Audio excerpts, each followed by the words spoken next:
Hi, Rob McIver here. Let's discover how to pronounce words written in Greek characters. Along the way, we're going to meet vowels and diphthongs, breathing marks and accents. And we're going to do some thinking about how to make it easier to pronounce Greek words. There are two broad approaches on how we should pronounce words found in the Greek New Testament and in Classical Greek. The first uses modern Greek as a guide.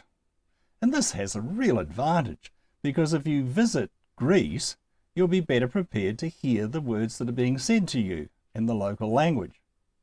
It has a huge disadvantage though, because it's not a particularly good guide to how the word is spelt. In fact, it is particularly poor in indicating to beginners what vowels are being used. This should not surprise us, because English is notorious with some words being spelled quite differently than they are pronounced. Because of this, most teachers of New Testament Greek and Classical Greek use a convention that enables the student to work out how a word is spelt from how the word is pronounced. Now, in learning to pronounce Greek words in this way, we'll be looking at the individual sounds of each letter, of each vowel, and combinations of vowels like diphthongs, of breathing marks, and of accents. Let's look at each one of those in turn. Let's begin with the sound of each letter. Now, the basic rule of alphabets is the name of the letter conveys the sound in its first sound. Alpha. So the first sound is a. Beta, first sound is a b. Gamma, g, and so on through the list. And you can see on the table I have showing on the screen here, there is a column which has the sound a, b, g, as in get, it's a hard G, d, e, as in met, it's a short e, z, eta is a long E. Fate is the typical word that we use to say what the sound is or illustrate what the sound is. Th in thin, iopa, most of these are reasonably straightforward. Coming down to loch, the h sound is a little bit aspirated, and ps for psi, and omega is a long O sound. So remember, we've got the short E and the long E. Short E is epsilon, E as in met, or long E, which is fate, A as in fate, and omicron, O, and omega, O. Now here's one of the interesting things is when we have a gamma by itself, it's a hard G. But when we have it in combination with itself as a gamma-gamma, it makes an ng sound. So angelos is alpha, gamma-gamma. Angelos. Oh, by the way, that word means angel. Hardly surprising, is it? There are 7 vowels in Greek. Alpha, epsilon, eta, iota, omicron, upsilon, and omega. Sometimes these are found in combinations, which form one sound. The ancient Greeks called these diphthongs. Now there's some debate amongst modern grammarians as to whether that's the exact right word, but seeing as the ancients used it, I'm going to call them diphthongs. And here is a list of the diphthongs found in New Testament Greek. We have alpha iota, as pronounced as I in isle. Okay, let's confess here. I grew up in New Zealand, I've lived in Australia, I've studied in America, been back often enough, so my accent is, well, international you could call it. Follow the way your teacher recommends that you should pronounce these words. Well, or use this guide. Alpha, upsilon is owl, as in Faust. Epsilon iota is A as in veil, or some people prefer to say I as in height. Note that it's epsilon iota. We will find some words that go iota epsilon, and that is not a diphthong. That's two separate vowel sounds. Omicron iota is pronounced as oil, oi, in boil. Omicron upsilon is pronounced as oo in group. Upsilon iota is pronounced as ui in quit. Let's move on to accents. Modern Greek gets by with just one accent. Classical and New Testament Greek has three accents. They have an acute accent, a circumflex accent, and a grave accent. Difference between an acute accent and grave accent is one that you might be able to pull off. An acute accent means the voice goes up. A grave accent means the voice comes down. Greeks speak very quickly, and so how to hear a circumflex accent is very challenging, let alone how to say one. The voice is supposed to go up and down on the one vowel. A modern Greek writer has gone so far as to say non-Greeks are never going to be able to get more than just an acute accent to work. And I'm taking their advice. Now, I have some examples of the different kinds of accents here from words that are found in early vocabularies in many Greek textbooks. Take, for example, the acute accents found on Petros. You will see the accent is on the epsilon, and we accent it, we stress that syllable, Petros. Theos, Christos. Christos means Christ, Petros means Peter. There are puo. Well, there we have an accent on the second vowel of a diphthong. For a circumflex accent, and I'm sorry, you won't be able to hear my voice go up and down even though I might try, we have doulos, tu, and tois. And for a grave accent, I have two examples there. Theos, Christos.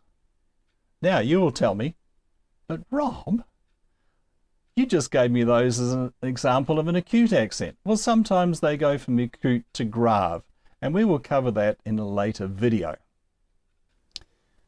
Breathing marks are quite important. Here is an interesting fact and an important fact. Every Greek word in the New Testament that begins with a vowel has a breathing mark. They come in two varieties. We have a rough breathing mark and a smooth breathing mark. A rough breathing mark you can see illustrated with the breathing mark over the letter eta. In fact, that is found just like that 982 times in the New Testament, and it means the. You'll notice the mark on the vowel goes forward. A smooth breathing mark, also found on eta, goes the other way. Now the rough breathing mark is a h sound. So if it's over an eta, it sounds like hey. A smooth breathing mark, well, I can't hear the difference. The ancient Greeks thought they heard a sort of sound before the vowel was pronounced. And so they said, well, we need one of those as well. So it is just a. So the difference between hey and a is a rough breathing mark versus a smooth breathing mark. Now I've got some examples of words which use rough and smooth breathing marks.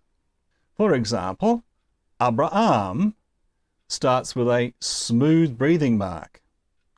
It's on a capital letter and you will see it's written right next to it. Now, there are two different ways that Jerusalem is spelled in the New Testament, and you can see that they are used about equally often. One starts with a rough breathing mark and one starts with a smooth breathing mark. Remember, when we're talking about diphthongs, I emphasized that epsilon iota was a diphthong, but iota epsilon was not. So the breathing mark goes with the first vowel here. So let me see if I get this right. Hierusoluma versus Jerusalem. Isn't that interesting? Rough breathing mark versus smooth breathing mark. We have Jesus, we have Israel, we have Ioannis. And for examples of some rough breathing marks, we have Heurisco, and here we have epsilon upsilon, which is a diphthong, so the breathing mark goes on the second vowel. Chrema, that's a challenge, isn't it? A H and a R sound together. Chrema. And an interesting bit of trivia. Every word in the New Testament that begins with rho has a rough breathing mark on it. And the last word there, huios. Huios. Again, it's a diphthong, and so the breathing mark is found on the second vowel. Now let's apply all that we've learned about the sound of each letter, sound of vowels, the sound of diphthongs, the sound of accents, and the sound of breathing marks to some words that are found commonly in the Greek New Testament. These words happen to be found in Vocabulary 1 from New Testament Greek Made Easier, but you'll find them in most early vocabularies of a Greek textbook. Let's look at the word individually. The first word there begins with a alpha, capital Alpha, because it's the name of an individual. And you will know that the word alpha begins with a sound, so that's a. The next letter is b, beta, a b sound. Ab. The next letter is ro, an r sound. Abra. Then there is two alepphs together. Now this is a little bit strange, but this is because this is not actually a Greek word, it is a Hebrew word. And you probably know that there's a secret aleph in there if you've studied Hebrew. You don't need to know that. So it goes abra, and then the last letter is a mu. So it's a sound. Abraham. The next word begins with a capital delta. D. Then an alpha for a, but it's a diphthong, so it's alpha upsilon, ow. And then an iota, a I sound or an S sound, it can be either. And then a delta, which is a dis sound, Dawid. And surprisingly enough, the first word, Abraham, is the name of a person, Abraham. And the second word, Dawid, is the name of a person, the name of David. Theos, so there's a theta, which is a th sound. And you're getting the habit, you're getting the pattern, aren't you? Theos, that means God. And that should be no surprise either, because we know words like theology mean the study of God. Theocracy means God rules, essentially. It means that the priestly class is in charge. I've already shared how to say Hierusoluma and Jerusalem, the two ways that Jerusalem is spelled in the New Testament. Then we have Jesus, Israel. In fact, it's probably a good idea if I say the word and you repeat it back. Let's do that together. Remember, hearing and saying are using more senses, and so it's helping you learn the word. Abraham. Dawid, Theos, Hierosoluma, Jerusalem, Jesus, Israel, Ioannis, Maria, Miriam, Petros, and Christos. By the way, Mary was a very common word in the time of the New Testament. In fact, we know several different Marys from the New Testament itself. So we've got Mary Magdalene, we've got Mary the mother of Jesus, Mary the wife of Clopas, etc. So Mary, Maria, is a Greek word. Miriam is the Hebrew equivalent. The next thing I want to talk about is transliteration. By the way, that's going to be one of the things that make learning how to say Greek words easier. I'll get to those tips in a moment. Transliteration is the process of using English characters to write Greek words. And here I have a table which shows the list of English letters that are used to represent Greek letters. And you can see most of them make sense. An alpha, which is an A sound, is represented by an English A character. A beta is represented by an English B, a gamma by a G, and so on. There's a couple of tricky bits. Some of them have two letters, like TH for theta, but the biggest difference is the two kinds of E. We have epsilon and we have eta. So the short E is just an English E, and eta is an E with a bar across the top. We have something similar happening with Omicron. Omicron itself is just a regular English O, letter O. But omega, if you look right down the bottom there, is O with a bar over it. Now, writing a E character with a bar over it, or an O character with a bar over it, is not a problem if you're using a pen and you're writing on a piece of paper. But where do you find these things on a keyboard for a PC or a laptop? Well, there is a way that always works. It's a bit slow and cumbersome, but on both a Mac and a PC, if you're using Microsoft Word, you go to the Insert function, Insert menu, and choose Symbol, and if you look long enough, you'll eventually find an E with a bar over it and an O with a bar over it, and you can use those to insert. Now, there are some shortcuts that you can use if you are using a Mac or if you're using a PC. On a Mac, if you hold the key down in a certain way, it will give you options. For example, if you hold the key down, key for E down, if you hold the key for E down, you will see an E with a bar over it as one of the options. On a PC, there is a shortcut on a PC if you have a full keyboard. This means a keyboard with a number pad. Unfortunately, most laptops lack the number pad. Now, if you're wanting to type an E with a bar over it, what you do is you press the alternate key down and hold it, and then you type 275 on the number pad and then let the Alt key off. There you go. That produces an E with a bar over it.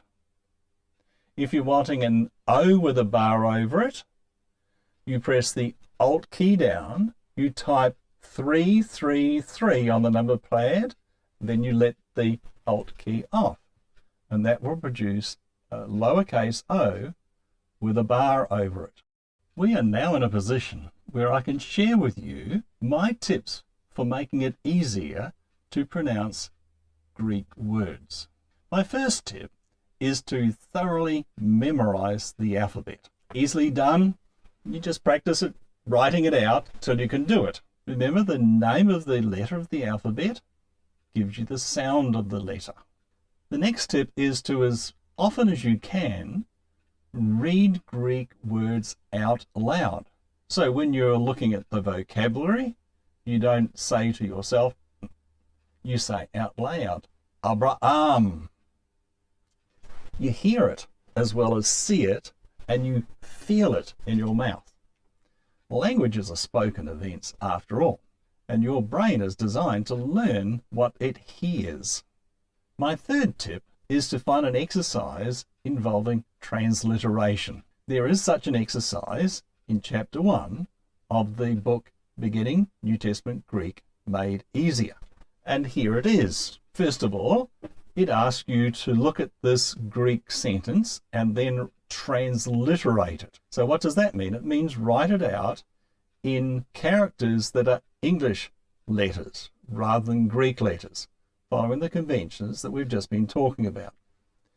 So the first word there begins with a capital chi, which in English is a capital K, followed by an alpha, which is in English represented by an A letter.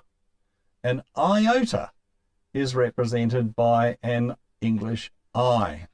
Next word is autos. Again, alpha is written with an English A. Upsilon is written with an English U. Tau is written with an English T. Omicron is written with an English O. And sigma is written with an English S. The next word is a bit interesting. It is ain. It begins with an eta. So we transliterate that with an E with a bar over it. And then a nu is a N. Well, you get the point. Now, in the textbook itself, there is a complete answer to these questions. This exercise also asks you to go the other way, starting with a sentence that has been transliterated and writing the Greek original. So let's look at the words. Yes, I. So that's a I, which represents an iota. Now, it's an iota epsilon. Remember, that is not a diphthong, so the word starting with a vowel has to have a breathing mark. It's a smooth breathing mark, and it goes in front of the capital iota. The letter E represents epsilon. The letter S is sigma, followed by another sigma, an alpha, and an iota. Now, da is delta epsilon, and egenason is epsilon, gamma, epsilon, nu, and what is the E with a bar over it? Why, that is an eta. You get the idea. The experience of my students has been that by the time they've finished doing this particular exercise in transliteration, they have pretty much mastered the Greek alphabet. And they've made a good start on how to pronounce Greek words as well. This has been a video as part of a series of videos relating to the Greek alphabet. There is another series of videos which deals with the Greek Polytonic Keyboard, the standard way to type Classical and New Testament Greek into a PC or a computer. You might like to check out some of these videos, and you can find them most easily by clicking the subscribe button below and checking out the channel New Testament Greek Made Easier. These videos on the Greek alphabet and the Greek Polytonic Keyboard follow Chapter 1 and Chapter 2 of my textbook Beginning New Testament Greek Made Easier. That's available on Amazon.com if you're looking for it.